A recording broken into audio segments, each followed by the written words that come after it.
এইভাবে যে এত সুন্দর করে বডি ট্যান রিমুভ হতে পারে অ্যাপ্লাই না করলে বুঝতেই পারবে না। নিয়ে নাও 1 চামচ হলুদ, এটা রান্নায় ব্যবহার করা হলুদ। গ্যাসের বার্নারে হলুদটা বসিয়ে ক্রমাগত নাড়াচাড়া করতে হবে যতক্ষণ না রঙটা পুরো খয়েরি হয়ে আসছে।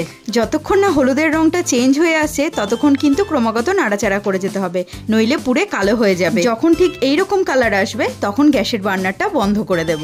এরপর এটাকে ঠান্ডা হওয়ার জন্য সাইডে রেখে দেব। যখন পুরোপুরি ঠান্ডা হয়ে যাবে তখন এর মধ্যে অ্যাড করে নেব 1 চামচ কফি পাউডার। এইভাবে হলুদের ব্যবহার বডি ট্যান কিন্তু দুর্দান্তভাবে রিমুভ করতে পারে। এবার এই দুটো উপকরণের মধ্যে মিশিয়ে নেব পরিমাণ মতো টক দই। টক দই দেওয়ার পর আরেকটা উপকরণ নিচ্ছি, সেটা হলো কয়েক ফোঁটা পাতিলেবুর রস। এরপর এই সব কিছুকে খুব ভালো করে একবার মিক্স করে নিচ্ছি। সবকিছু খুব ভালো করে মিক্স করে নেওয়ার পর লাস্ট এর মধ্যে অ্যাড করছি মধু।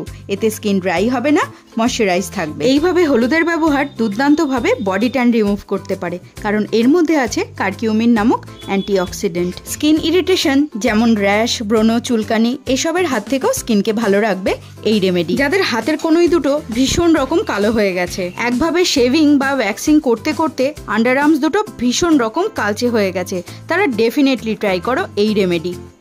রেগুলার অ্যাপ্লাই করতে শুরু করলে স্কিনের কালচে ভাব দূর হবে আর উজ্জ্বল হবে তোমার স্কিন। তবে হাতে একটু সময় নিয়ে করতে হবে, অন্তত আধ ঘন্টা অ্যাপ্লাই করে এটা রাখতেই হবে। আধ ঘন্টা রাখার পর একটা ভিজে কাপড় দিয়ে খুব ভালো করে মুছে নিতে হবে।